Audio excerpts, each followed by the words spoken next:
کہ کن چیزوں سے روزہ ٹوٹتا ہے اور کن چیزوں سے روزہ نہیں ٹوٹتا ہے۔ آنکھ میں دوا ڈالنے سے روزہ ٹوٹتا ہے یا نہیں ٹوٹتا؟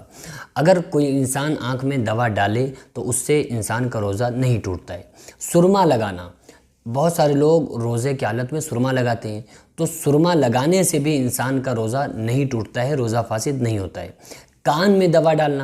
دوا ڈالنے سے بھی روزہ فاسد نہیں ہوگا۔ لپسٹک لگانا، عورتیں لپسٹک وغیرہ جو لگاتی ہیں تو ان کو اس بات کا خیال رکھنا چاہیے کہ وہ لپسٹک پھر حلق کے اندر نہیں جانی چاہیے، کیونکہ ویسے ہی وہ بہتر نہیں ہے، لپسٹک وغیرہ لگانا اسلام میں کوئی پسندیدہ عمل نہیں ہے۔ تو اس وجہ سے لپسٹک سے ویسے دنوں میں بھی پرہیز کریں، لیکن اگر کوئی عورت لپسٹک لگا لیتی ہے تو اس سے اس کا روزہ فاسد نہیں ہوگا۔ اسی طریقے سے بال کاٹنا یا ناخن تراشنا، تو بال کاٹنے سے یا ناخن تراشنے سے بھی روزہ فاسد نہیں ہوتا ہے۔ جسم یا سر پہ تیل کی مالش کرنا، جسم پر یا سر میں تیل کی جو مالش کی جاتی ہے تو تیل کی مالش کرنا، اس سے بھی روزہ فاسد نہیں ہوتا ہے، آپ کا روزہ نہیں ٹوٹے گا۔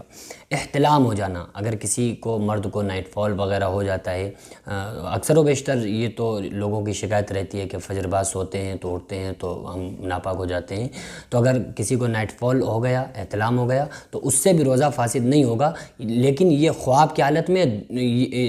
ہونا چاہیے۔ اگر جان بوجھ کر کوئی انسان اس طرح کی حرکت کرتا ہے تو اس سے اس کا روزہ بھی فاسد ہوگا اور قضا کے ساتھ پھر اس پر کفارہ بھی ہوگا۔ اسی طریقے سے نہانے سے بھی انسان کا روزہ نہیں ٹوٹے گا۔ مسواک سے بھی انسان کا روزہ نہیں ٹوٹے گا۔ مسواک کرنا تو بلکہ سنت ہے، مسواک تو انسان کو کرنا ہی چاہیے۔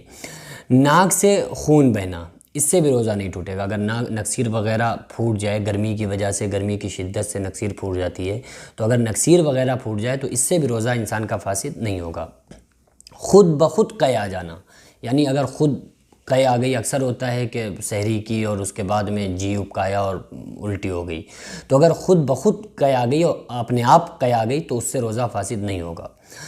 اسی طریقے سے خون دینا، اگر کسی کو بلڈ کی ضرورت ہے اور خون آپ نے دے دیا، خون اپنا نکلوا کے کسی کو دے دیا، ٹرانسفر کیا، تو اس سے بھی روزہ نہیں ٹوٹے گا۔ خون ٹیسٹ کروانا، اگر بلڈ وغیرہ کا آپ کو ٹیسٹ کرانا ہے، اگر آپ نے ٹیسٹ کرایا تو اس سے بھی روزہ فاسد نہیں ہوگا۔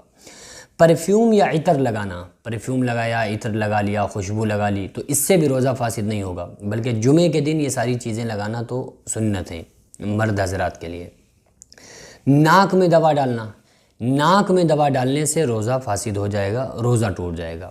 اسی طریقے سے سگریٹ، تمباکو نوشی، تمباکو کھانا یا سگریٹ پینا، تو لوگ یہ کہیں کہ بھئی ہم سگریٹ پی رہے ہیں تو اندر کچھ نہیں جا رہا ہے، تو دھواں جا رہا ہے، تو چونکہ وہ ایک غذا بن گئی نا انسان کی کہ وہ جو نشہ ہو گیا ہے، تو اس لیے سگریٹ یا تمباکو کھانے سے روزہ فاسد ہو جائے گا، روزہ ٹوٹ جائے گا۔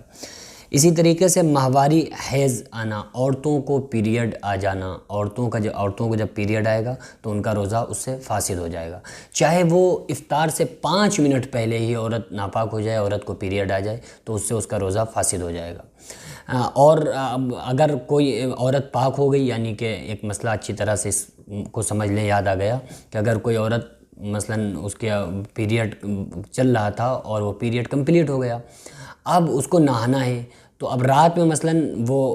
اس کو پیریڈ آنا بند ہو گیا، اس کے دن کمپلیٹ ہو گئے، تو اب وہ اگر چاہے تو ناپاکی کی حالت میں سحری کر سکتی ہے۔ بہتر یہ ہے کہ پہلے غسل کر لے پھر اس کے بعد سحری کرے، لیکن اگر ایسی کنڈیشن آ گئی کہ آپ سحری کر رہے ہو تو آپ غسل نہیں کر سکتے، غسل کر رہے ہو تو سحری نہیں کر پاؤ گے، تو پھر پہلے سحری کر لیں، اس کے بعد میں پھر غسل کریں۔ بہرحال اگر کوئی ناپاکی کی حالت میں روزہ رکھتا ہے تو اس کا روزہ مانا جائے گا، پھر اس کے بعد وہ فوراً غسل کر کے فجر کی نماز اس کو پڑھنی چاہیے، کیونکہ اگر اس نے نماز چھوڑ دی تو پھر اس کا نماز کی جو سزا ہوگی وہ اس کو ملے گی۔ اکثر لوگ کرتے ہیں کہ وہ روزہ تو رکھتے ہیں لیکن نمازیں چھوڑ دیتے ہیں،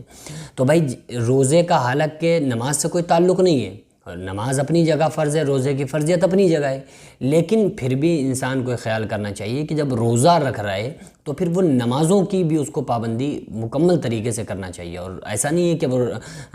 نماز کی پابندی صرف رمضان میں کی جائے۔ آپ دیکھتے ہوں گے نا رمضان میں کتنے لوگ جو کبھی نہیں پڑھنے والے ہوتے ہیں وہ بھی